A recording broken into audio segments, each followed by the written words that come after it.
더불어민주당 당대표 경선 8월 25일 날 있죠. 더불어민주당 대표 후보와 8명이 출사표를 던진 상황인데요. 예비 경선 결과 26일 날 나올 것 같습니다. 본선행 티켓을 줄 수 있는 후보 8명 중에 단 3명 뿐인데요.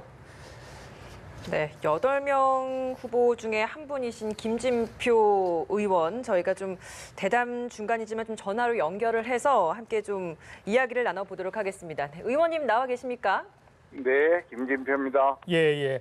자, 김 의원님, 저희들 방금 또 외찬 원내대표 얘기를 잠시 했었습니다. 네네. 어제 뭐 참담한 소식을 접하셨을 텐데 동료 국회의원으로서 여전히 착잡하실 것 같아요. 어떤 느낌이신지요? 네, 참 안타깝습니다. 아주 진보 정치의 방향을 잘 잡아주시고 특히 촌철 살인하는 그런 복잡한 정치 현실에서 탈정해 주신 훌륭한 정치인인데 그런 일로 이렇게 잃게 되니까 정말 뭐라고 말씀드릴 수 없고 다만 고인의 명복을 빌 뿐입니다.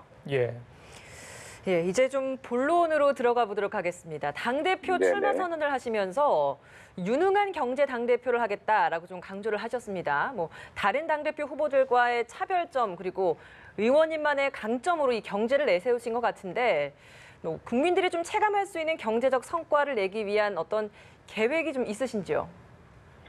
네, 우리 경제가 YS 정부 때 7% 성장을 기점으로 해서요. 매 5년마다 1%씩 성장률이 떨어지는 이런 내리막길을 장기 침체를 24년간이나 지금 계속하고 있습니다. 네.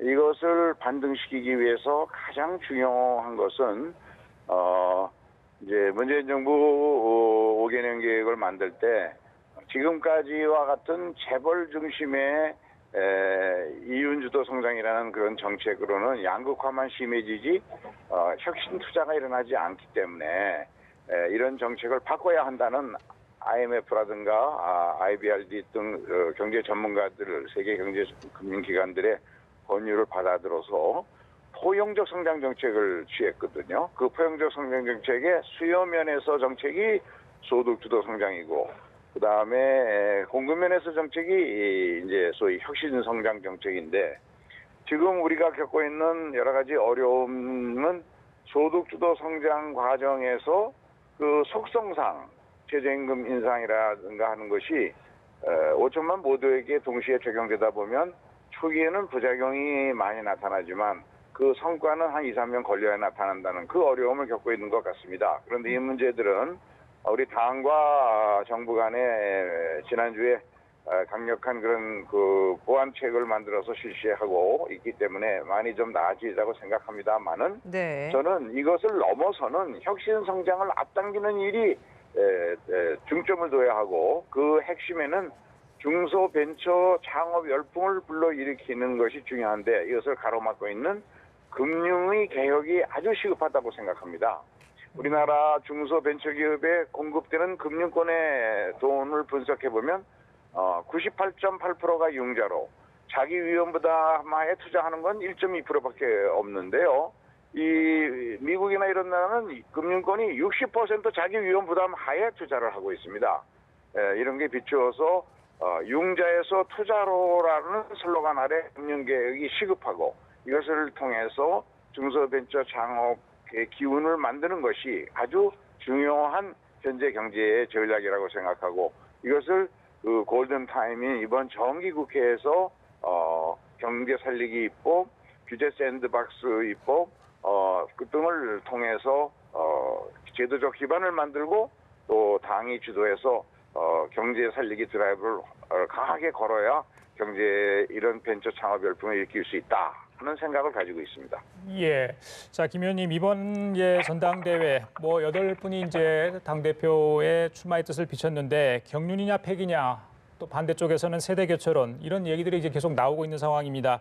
글쎄요, 이에 대해서는 어떤 입장이신지 궁금합니다. 제가 만나본 당원들이나 국민들은 대부분 여당 대표에게 요구되는 것은 경제를 살릴 수 있는 경제 전문성 그리고 130석 의석을 가지고 이러한 경제 살리기를 뒷받침하려면 포용과 협치를 할 수 있는 안정감 있는 리더십, 이걸 요구하는 것 같습니다. 네. 그런 점에서 저는 제가 적임이라고 생각하고 있고요.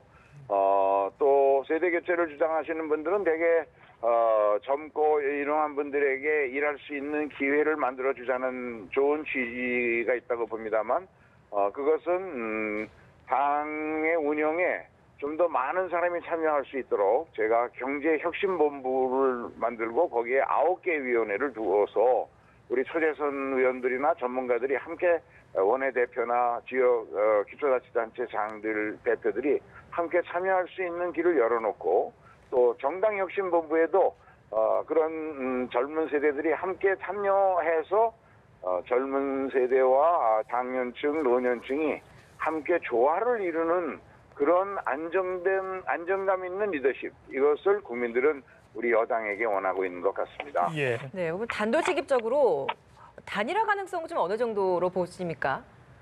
단일화는 컷오프를 통해서 1차로 걸러지는 것이죠. 내일 모레가 컷오프니까 지금으로서야 뭐 단일화가 될 수 있겠습니까? 컷오프의 예. 결과를 보고 판단해야 되겠죠.